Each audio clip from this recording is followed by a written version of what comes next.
Car मित्रांनो, new मधुर मराठी या चॅनलमध्ये आपलं स्वागत आहे। घरोघरी मातीच्या चुली या मालिकेच्या आजच्या एपिसोडमध्ये आता जानकी म्हणते की शर्वरी वंशांना असं वाटतंय ना की ऐश्वर्या त्यांच्या हुकमाचा इक्का आहे, परंतु खरं तर तीच त्यांचा वापर करून घेते हे त्यांना कळत नाहीये। हरकत नाही, त्यांना याच गोड गैरसमजात राहू देत। ते ऐकून अवंती बोलते की पण जर का त्यांना कळलं तर वहिनी आपल्याला खूप काळजी घ्यावी लागेल, कारण आपण जवळपास विस्तवाशी खेळतोय। तेव्हा जानकी सांगते की होय ग, ते तर आहेच, परंतु सर्वात आधी आपल्याला ते CCTV फुटेज डिलीट करायला हवं। जर का चुकून ते ऋषिकेशने पाहिलं ना तर खूप मोठी गडबड होईल। तेव्हा आता अवंती विचारत असते की पण तुम्ही ऋषिकेश दादांना सगळं सांगितलंय ना? ती बोलते की होय, पण फक्त शर्वरी वंशांबद्दल सांगितलंय। हा सगळा आपला आणि ऐश्वर्याचा प्लॅन आहे। ती भांडण्याचं नाटक करते हे त्यांना माहिती नाहीये, आणि जरी मी सांगितलं ना तरी ऋषिकेश हेच बोलतील की तू ऐश्वर्यावर विश्वास ठेवू नकोस, ती कधीही तुम्हाला डबल क्रॉस करेल म्हणून। काहीही झालं तरी त्यांचा ऐश्वर्यावर विश्वासच बसत नाहीये। तर अवंती मात्र घाबरूनच म्हणते की बहिणी, माहिती नाही का, परंतु मला ना या प्लॅनबद्दल खूप भीती वाटते। सारखं असं वाटतं की काहीतरी गडबड होईल म्हणून। तेव्हा जानकी समजावते की नाही अगं, असं काही होणार नाही, फक्त आपल्याला पॉझिटिव्ह राहायचंय। बघ ऐश्वर्या किती छान प्रकारे प्रिटेंड करते, सगळं छान होईल। तेव्हा ती बोलते की हो फुली, सगळं तसंच होऊ देत वहिनी। आता जानकीला फक्त त्या CCTV फुटेजचीच काळजी वाटत असते। काही झालं तरी लवकर ते ॲप डाउनलोड करून ते फुटेज डिलीट करायला हवं म्हणून ती सांगते। तेव्हा अवंतिका बोलते की डोंट वरी वहिनी, मी एक काम करते, ते ॲप माझ्या फोनमध्ये डाउनलोड करून घेते, सगळी प्रोसिजर मी बघते, यू डोंट वरी। जानकी देखील स्माईल करत होकार देते। आता त्यानंतर रात्र झालेली असते। ऐश्वर्या घराबाहेरच्या कॉरिडॉरमध्ये जानकीची वाट पाहत असते आणि तेव्हाच लपून छपून जानकी बाहेर येते। ऐशू लगेच बोलते की आय एम सॉरी जानकी, मला माहिती आहे तुला असं भेटायला बोलावणं खूप रिस्की आहे, पण हे बोलावणं गरजेचं होतं। आता जानकी मात्र इमोशनल होऊन तिच्याकडे पाहतच असते। ऐशू सांगू लागते की जानकी अगं, आपलं काम झालंय, त्या शर्वरीचा माझ्यावर पूर्णपणे विश्वास बसलाय। आता लगेचच जानकी तिला मिठी मारते आणि त्यानंतर इमोशनल होऊन तिच्या गालावर हात ठेवत म्हणते की सॉरी ग, खूप लागलं का ग, मला तुला मारायचं नव्हतं पण। तेव्हा आता ऐशू म्हणते की इट्स ओके जानकी, हे सगळं आपण आपल्या घराच्या भल्यासाठी करतोय, आपल्या माणसांसाठी करतोय। तेव्हा जानकी सांगते की होय, यापुढे देखील आपल्याला हे असंच करावं लागणार, मी मारल्यासारखं करेन, तू रडल्यासारखं कर। त्यांचा विश्वास तू त्यांचा विश्वास तू अशा प्रकारे जिंकला पाहिजेस ना की त्यांच्या पापाचे पाढे त्यांनी स्वतःहून तुझ्या पुढे वाचले पाहिजे। इतक्यात आता बाजूच्या दरवाजामधनं ही शर्वरी हळुवारपणे बाहेर येत असते। या दोघीही तिला पाहतात, पटकन खाली लपतात। शर्वरी हातात बॉल आणि काठी घेऊन बाहेर येते। त्यानंतर आता ऋषीने मेन डोअरच्या कॉरिडॉरला जो कॅमेरा लावलेला असतो तो कॅमेरा या शर्वरीला फोडायचा असतो, पण ती दिसलीही नाही पाहिजे, त्यामुळे आतल्या बाजूने उभी राहते आणि काठीने आता तो कॅमेरा फोडण्याचा प्रयत्न करते। अनेकदा प्रयत्न केल्यानंतर अखेर त्या कॅमेऱ्याला फटका बसतो आणि तो कॅमेरा आता निखळून जातो। शर्वरी आता पुढे येते, बॉल बाजूला ठेवते जेणेकरून सर्वांना असं वाटेल की बॉल लागून कॅमेरा फुटला, आणि लगेचच ती आतमध्ये निघून जाते। या दोघीही लपून छपून शर्वरीची ही गंमत पाहतात। आता शर्वरी जाताच दोघीही उभ्या राहतात। आता ऐशू म्हणते की बघितलंस जानकी, अगं एक नंबरची चॅप्टर बाई आहे ही, तिला आधी माहिती नव्हतं या कॅमेऱ्याबद्दल, पण जसं माहिती पडलं लगेच तिने तो कॅमेरा फोडला। तेव्हा जानकी स्माईल करत म्हणते की एका अर्थाने शर्वरी वंशांनी आपली मदतच केली आहे। अगं, हा कॅमेरा आपल्यासाठी देखील धोकादायकच ठरू शकला असता। जर का हा कॅमेरा असता तर आपण प्लॅटिंग कशी बरं केली असती। योगायोगाने की होईना त्यांनी आपलं काम सोपंच केलंय, असं म्हणत जानकी आता स्मितहास्य करते। एका अर्थाने देव आपल्या पाठीशी आहे ग, तोच आपली मदत करतोय। आणि काय झालं माहिती आहे का तुला, अगं आपला जो वाद झाला ना त्याने अवंतिकाला खूप टेन्शन आलं होतं। तिला असं वाटत होतं की तू खरंच आपल्या विरोधात गेलीस की काय। आता ते ऐकून ऐश्वर्या घाबरतच म्हणते की जानकी, तुला तर असं काही नाही ना गं वाटलं? तेव्हा जानकी सांगते की नाही। ऐशू स्माईल करत बोलते की मला माहिती आहे गं, तुझा माझ्यावर पूर्ण विश्वास आहे, आणि जानकी तू बघच, मी त्या शर्वरीकडून कसं सगळं वदवून घेईल। एकदा की माझ्या हाती पुरावे लागले ना की मग आपण घरच्यांसमोर तिला एक्सपोज करूया। तेव्हा जानकी देखील म्हणते की आणि तो दिवस लवकरच येईल ऐश्वर्या. दोघींच्याही डोळ्यात विश्वास असतो. तर आता दुसरा दिवस उजाडतो. ऋषी पेपर घेण्यासाठी घराबाहेर येतो. पेपर उचलायला खाली वागतो इतक्यात त्याला आता खाली पडलेल्या त्या काचा दिसतात. ऋषीचं लक्ष जातं आणि कॅमेरा फुटलेला तो पाहतो. लगेचच जानकीला आवाज देतो. त्या सरशी जानकी आणि नंतर शर्वरी आणि सुमित्राही बाहेर येतात. जानकी विचारते की काय झालं. तेव्हा तो सांगतो की बघ अगं आपण कालच CCTV कॅमेरा बसवून घेतला आणि आज लगेच कोणीतरी तो फोडला, मला तर कळतच नाहीये. तेव्हा जानकी नाटकं करत बोलते की अरे हो मी देखील आत्ताच पाहते. आता शर्वरी पुढे होते, बाजूला असलेला बॉल उचलते आणि नाटकं करत सांगू लागते की 1 मिनिट, मला असं वाटतंय की ती लहान लहान मुलं नाही का क्रिकेट खेळत, बॉल लागून हा कॅमेरा फुटला असेल. तेव्हा जानकी म्हणते की वंश अहो काही काय बोलताय, मुलं रात्रीच्या वेळेला कशाला क्रिकेट खेळतील. ही शर्वरी म्हणते की अगं उनाडक्या करणाऱ्या मुलांना दिवस काय आणि रात्र काय, असंच रात्री क्रिकेट खेळताना फुटलं असेल. तेव्हा जानकी मात्र मुद्दामून बोलते की पण सर का कोणी फोडला असेल तर. शर्वरी म्हणते की काही काय बोलतेस वहिनी, कोणी का फोडेल कॅमेरा. जानकी उत्तर देते की आता ते फोडणाऱ्यालाच माहिती, हा कॅमेरा कसा फोडला आणि कोणी फोडला हे आता त्यालाच माहिती. तेव्हाच आता इकडे शर्वरी म्हणत असते की म्हणजे तुला काय म्हणायचंय. तर आता जानकी बोलते की म्हणजे ऋषिकेश बघा ना, इथे आपण तिघे असताना हा बॉल बरोबर शर्वरी वंशांनाच सापडला. आता शरू चिडते, बहिणी तू माझ्यावर थेट आरोप करतेस का.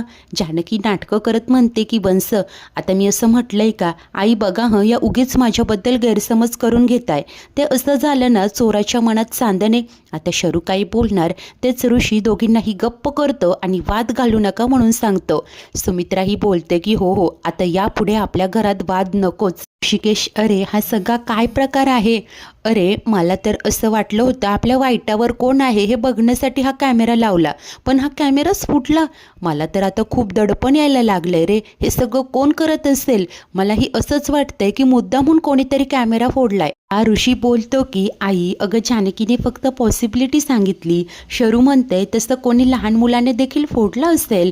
तू जा बघू आज जाऊन पूजा कर, आम्ही बघतो. तेव्हा सुमित्रा सांगते की हो रे बाबा तुम्ही काय ते बघा आणि सोक्षमोक्ष लावा. असं बोलून सुमित्रा आत निघून जाते. तेव्हा जानकी म्हणते की ऋषिकेश आईंना टेन्शन येईल म्हणून मी काही बोलले नाही, परंतु मला आता खात्रीच आहे कोणीतरी मुद्दामहून नेम धरून हा कॅमेरा फोडलाय. ऋषीलाही हेच वाटत असतं. आता हे शोधायचं कसं म्हणून तो विचारतो. तेव्हा जानकी देखील म्हणते की समजेल, बरोबर योग्य मार्गाने शोधलं की सगळं समजेल. तर ऋषी म्हणतो की आपण पोलिसांना कळवायचं का. आता शरू मध्येच म्हणते की हो आपण पोलिसांना कळवूया, त्यांनी कोणी हे केलं त्याला शिक्षा तर व्हायलाच हवी. जानकी तिच्याकडे पाहत निहाळते आणि म्हणते की होय अगदी बरोबर बोललात वंश, शिक्षा तर व्हायलाच हवी. शरूच्या चेहऱ्यावरचा रंगच उडतो. तर जानकी म्हणते की जाऊ दे याचा स्ट्रेस घ्यायला नको. ऋषिकेश तुम्ही फ्रेश व्हा, मी नाश्त्याची तयारी करते, चला वंश. आणि आता सर्वच जण आतमध्ये जातात. तेव्हाच इकडे ऐशू रूममध्ये येते. आता तिथे पसारा असतो. ती पुटपुटते की अरे देवा काय पसारा हा. आता सारंगही तिथेच असतो. तिला पाहताच तो विचारतो की ऐश्वर्या. ती म्हणते की हो बोला. तो बोलतो की ऐश्वर्या तुमचं आणि वहिनीचं भांडण अजून मिटलं नाहीये का. ती सांगते की नाही आणि मिटणार देखील नाही. तो बोलतो की नक्की काय हवंय तुम्हाला, हे भांडण मिटवायचं नाहीये का. तेव्हा ती सांगते की मला इथला माझा आपला हिस्सा घेऊन निघून जायचंय बस. सारंग मात्र घाबरतच बोलतो की काय हिस्सा घेऊन निघून जायचं. अहो पण हे आपलंच घर आहे ना, आपलीच माणसं आहे, कुठे जाणार आपण. तेव्हा ऐश्वर्या म्हणते की इथं काय आहे, तुम्ही काही करणार आहात का, स्वतःचा हिस्सा मागणार आहात का, आणि माझं तरी काय आहे इथे. तिने मला या घरात आणलं तीच आता बदलली आहे. तेव्हा आता ह्या सारंग म्हणतो की ऐश्वर्या असं का बोलताय, मी आहे ना, आपलं लग्न झालंय हे विसरलात का तुम्ही. ती मात्र म्हणते की विसरायचंच आहे, आणि हो आपलं लग्न झालं नव्हतं तर नाविलाजाने मला तुमच्याशी ते लग्न करावं लागलं होतं. हे ऐकून सारंगच्या काळजात तर धस्स होतं.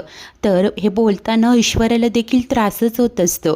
रडवेला झालेलं सारंग तिच्या जवळ येतो आणि म्हणतो की ऐश्वर्या तुम्ही पुन्हा माझ्याशी पहिल्यासारखं तोडून बोलायला लागलात.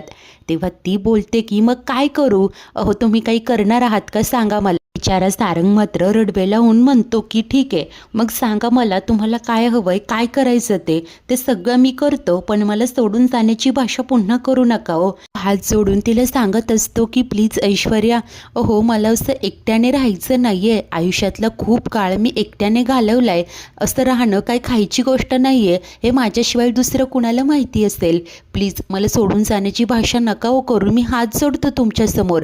तेव्हा ऐश्वर्या ही म्हणते की हो हो ठीक आहे, मी काय बोलल्या बोलल्या लगेच काही करणार नाहीये, इतकं सेंटी होण्याची गरज नाहीये. सारंग मान खाली घालतो, त्याचे डोळे पाणवलेले असतात, ते पाहून ऐश्वर्यालाही वाईटच वाटतं आणि अजून त्याला त्रास व्हायला नको म्हणून ती सांगते की तुम्हाला जायचं होतं ना, चला जा. सारंग आता मुकाट्याने बाहेर निघून जातो. ऐश्वर्या म्हणते की I am so sorry Sarang, मला तुम्हाला हर्ट करायचं नाहीये, पण माझं नाविलाज आहे आणि तिलाही खूप दुःख होत असतं. त्याच वेळेला इकडे जानकी किचनमध्ये चहा ठेवत असते, अवंती तिथेच असते आणि ती धक्क्याने म्हणते की काय कॅमेरा फोडला होता? जानकी सांगते की हो, हळू बोल. अगं शर्वरी वंशांनीच तो फोडला, रात्री मी आणि ऐश्वर्याने बघितलं होतं, कारण ते CCTVमध्ये प्रूफ होतं ना, ऐश्वर्या पाईप कट करते आणि शर्वरी वंशही तिथेच होत्या, म्हणूनच तर त्यांनी तो कॅमेरा फोडला. त्यानंतर अवंती बोलते की बहिणी, अहो पण मग आपण ऋषिकेश दादांना सगळं सत्य सांगूयात ना. तेव्हा जानकी विचार करत म्हणते की ऑलरेडी हे प्रकरण किती पुढे गेलंय, ऋषिकेशला अर्धवट सत्य सांगण्यात काही पॉईंट नाहीये, सांगितलं तर पूर्णच सांगावं लागेल, त्यामुळे आता ती योग्य वेळ नाहीये असं मला वाटतं. अवंती म्हणते की बरोबर आहे, पण आता पुढे काय करायचं? आता जानकी देखील विचारात पडते.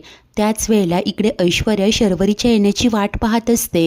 ही शर्वरी अजून कशी नाही आली असं ती पुटपुटते आणि तेव्हाच शरू येते आणि तिला विचारते की काय ग, कसला स्ट्रेस घेतेय? तेव्हा ती सांगते की तुझाच विचार करत होते, काय ग इतका उशीर का केलास? तेव्हा शर्वरी सांगते की मी एक महत्त्वाचं काम फत्ते करून आले. अगं ऋषिकेश दादाने घराबाहेर कॅमेरा लावला होता, नशीब माझं लक्ष गेलं. अगं त्यात तू ब्रेक ऑइलचा पाईप कट करताना दिसलीच असशील ना. आता ऐशू म्हणते की शर्वरी, अगं तू पण दिसलीच असशील ना. तेव्हा ती सांगते की होय, म्हणूनच तर फोडला ना. तर ऐशू बोलते की नशीब बलवत्तर होतं ग, म्हणून वाचलो नाही तर. तेव्हा आता शरू तोऱ्याने म्हणते की हेच तर, तू फक्त नशिबाला चांगलं म्हणते, अगं मी अलर्ट होते ना. ऐशू नाटकं करत असूनच म्हणते की थँक्यू सो मच शर्वरी. ती म्हणते की थँक्यू म्हणायची गरज नाहीये, आपण दोघींनी एकमेकींची मदत करायलाच हवी. बाय द वे, काल तू बहिणीसमोर जो स्टँड घेतला तो अगदी बरोबर होता आणि आता यापुढे तुझ्या मतावर फर्म राहा, कारण आपल्याला जे मिळवायचंय ते मिळवण्यासाठी आपल्याला भिडावंच लागेल. ऐश्वर्या देखील सांगते की हो, डोंट वरी, भिडत राहूया आपण. आणि तसंही ऐश्वर्याला जे हवंय ते मिळवल्याशिवाय ती शांत बसत नाही. चल मग पुढचा ड्रामा करूया. आणि दोघीही हसतच आता खाली येतात. इकडे बाहेर ऋषी नाश्ता करत असतो. सुमित्रेला बोलतो की छान झालेत ना पोहे. तेव्हाच समोरनं शर्वरी येते. ऋषी म्हणतो की शरू ये बस नाश्ता कर. ती सांगते की आम्हाला वहिनीशी बोलायचंय. तो म्हणतो हो बोला, आधी काहीतरी खाऊन घ्या. तर ती सांगते की नाही, आम्हाला जे हवंय जर ते मिळालं नाही तर आम्ही उपोषण करणार. ऋषी आश्चर्याने म्हणतो की काय शरू, अगं हा काय वेडेपणा आहे? तेव्हा ती उत्तर देते की कधी कधी ज्या गोष्टी हव्या आहेत ना त्या मिळवण्यासाठी वेडेपणा करावा लागतो. इतक्यात जानकी ही तिकडे येते. शर्वरी म्हणते की वहिनी आलीच आहे तर. वहिनी अगं. तेव्हा ऐश्वर्या तिला थांबवते आणि ती जानकीजवळ येते. तिला विचारते की मी काल जे काही सांगितलं होतं प्रॉपर्टीचे हिस्से कर, काय ठरवलंय तू? तेव्हा जानकी आता दुर्लक्ष करत म्हणते की मला जे काही सांगायचं ते मी कालच बोलले, आता मी काहीही सांगणार नाही. ऐश्वर्या बोलते पण तुला हे करावंच लागेल, कारण आम्हाला आमचा हिस्सा हवाय. जानकी उत्तर देते की पण मी हे करणार नाही, सगळं मी नानांच्या इच्छेसाठी करते, का पुन्हा पुन्हा तेच तेच बोलायला लावताय? तेव्हा शर्वरी सांगते की कारण आम्हाला हे पटत नाहीये. अगं नाना गेलेत तशी त्यांची इच्छाही गेली असं समज आणि आमची इच्छा पूर्ण करणं. नक्की सांगते की शक्य नाही. कदाचित नानांना हीच भीती होती की ते गेल्यानंतर या प्रॉपर्टीचे हिस्से होतील, म्हणूनच तर त्यांनी माझ्यावर ही जबाबदारी टाकली. त्यांनी टाकलेली ही जबाबदारी मी पूर्ण करेल आणि माझे हात कायद्याने बांधले गेलेत, प्लीज ट्राय टू अंडरस्टँड. आता तेव्हाच तिकडे येतो सौमित्र आणि सांगतो की तुझे हे कायद्याने बांधलेले हात आपण सोडवू शकतो वहिनी. सर्वच जण आश्चर्याने पाहू लागतात. तेव्हा तो सांगतो की म्हणजे जर तुझी इच्छा असेल तर. तेव्हाच अवंती बोलते की सौमित्र, अरे हे काय बोलतोय, म्हणजे आता तू पण? तेव्हा आता सौमी म्हणतो की अवंतिका अगं ऐकून तरी घे. तर फक्त वकील म्हणून हे सजेस्ट करतोय. हे बघ, सरळ कायद्याने हे शक्य नाहीये, पण जर का पळवाट शोधली, थोडा वाकडा मार्ग अवलंबला तर हे होऊ शकतं. आज जानकी धक्क्याने विचारते की म्हणजे तुम्हाला काय म्हणायचंय, इल्लीगल मार्गाने? तो सांगतो की हो, परंतु जानकी स्पष्ट करते की मी असं काही करणार नाही. ऐश्वर्या म्हणते की का, काय प्रॉब्लेम काय आहे ग तुझा, का आडमुठेपणा करतीये? तेव्हा जानकी बोलते, ऐश्वर्या तू कितीही चिडली बोलली काही केलं तरी मी या प्रॉपर्टीचे वाटे होऊ देणार नाही. हे घर सगळ्यांचं आहे, सगळ्यांनी इथेच राहायचं. तेव्हा ऐशू म्हणते की आणि काय करायचं, असं एकमेकांशी भांडत बसायचं, वादविवाद करायचे, एकमेकांवर ताशेरे ओढायचे. तुला मजा वाटते का ग असं भांडताना बघून? तुला इतकी सत्तेची संपत्तीची हाव का आहे? अगं ज्याचं जे आहे त्याला वाटून दे आणि मोकळी हो ना. की सांगते की मी सांगितलंय ना, हे शक्य नाही, आता यावर मला चर्चा नकोय. तेव्हा ऐशू म्हणते की आम्हाला हवी ना चर्चा, नाही तर प्रॉपर्टी, आणि ती जर का तू आम्हाला देणार नसशील तर तुझ्या विरोधात आम्ही कोर्टात जाऊ. जानकी ही सांगते की ठीक आहे, जर तुमची तशी इच्छा असेल तर ते करा. शरू बोलते म्हणजे तुला ऐकायचंच नाहीये का वहिनी? जानकी सांगते ज्याला जे समजायचंय ते समजा. शरू म्हणते की ठीक आहे, जर का तू तुझा मुद्दा मागे घेणार नसशील तर आम्ही मागे नाही हटणार. आता जोपर्यंत तू प्रॉपर्टी आमच्या नावे करत नाही तोपर्यंत आम्ही आमरण उपोषण करणार आहोत. या सगळ्यामध्ये जर का आमच्या जीवाला काही झालं तर याला जबाबदार तू असशील. आता बघच तो आम्ही काय करतो ते. तिचं हे बोलणं ऐकून जानकी आश्चर्याने पाहू लागते. सुमित्रा देखील आता भीतीने पाहत असते. त्यानंतर इकडे काय, शरू आणि ही ऐश्वर्या पुढे होतात. त्यांनी एक सतरंजी अंथरलेली असते आणि त्यावर त्या उपोषणासाठी बसतात. सौम्य आणि अवंतिकाही हे सगळं काय सुरू आहे याच नजरेने बघू लागतात. तर त्यानंतर सुमित्रा म्हणते की जानकी, अगं मी तुला म्हणाले होते ना, हे सगळं बघतेस ना, त्यापेक्षा तू एकदा प्रॉपर्टीचे हिस्से करून टाक बाई. मात्र नाश्ता अर्धवट ठेवून उठतो. तेव्हा जानकी म्हणते ऋषिकेश, तर तो सांगतो की काही नकोय, या अशा वातावरणात घशाखाली एक घास नाही जाणार माझ्या. तिकडनं जात असतो. जानकी ही त्याच्या मागे मागे जाते. त्यानंतर सौमित्र, अवंतिका आणि सुमित्राही निघून जातात. या दोघेही मात्र उपोषणासाठी बसलेले असतात. मित्रांनो, आजचा एपिसोड तर इथेच संपतो. तर पुढील भागात आता सौमित्र ऋषीला सांगत असतो की हे बघ दादा, दोन ऑप्शन आहेत. एक तर आपण ते विल चॅलेंज करू शकतो, पण त्यासाठी आपल्याला वहिनीवर केस करावी लागेल. आणि दुसरा ऑप्शन म्हणजे जर का वहिनीला चालणार असेल तर पैसे देऊन आपण तो क्लॉज काढून टाकू शकतो. तर त्याच वेळेला इकडे ऐश्वर्या आता शरूला म्हणते की पण जानकी तयार नाही झाली तर? तेव्हा ही शर्वरी बोलून जाते की जब घी सीधे उंगली से नहीं निकलता तब उंगली टेढ़ी करनी पडती है, जसं नानांच्या बाबतीत केलं. ऐश्वर्याला तर धक्काच बसतो. त्याच वेळेला इकडे अवंतिका म्हणते की आपण करायला जायचं एक आणि व्हायचं भल. जानकी मात्र सांगते की नाही, असं काही होऊ द्यायचं नाही. पुढे काय आणि कसं करायचं याचा विचार तर करावाच लागेल. मित्रांनो, अखेर या सगळ्या सिच्युएशनवर जानकी काय मार्ग काढेल? खरंच जानकीला नाविलाजाने या नाटकासाठी की होईना प्रॉपर्टीचे हिस्से करावे लागतील का?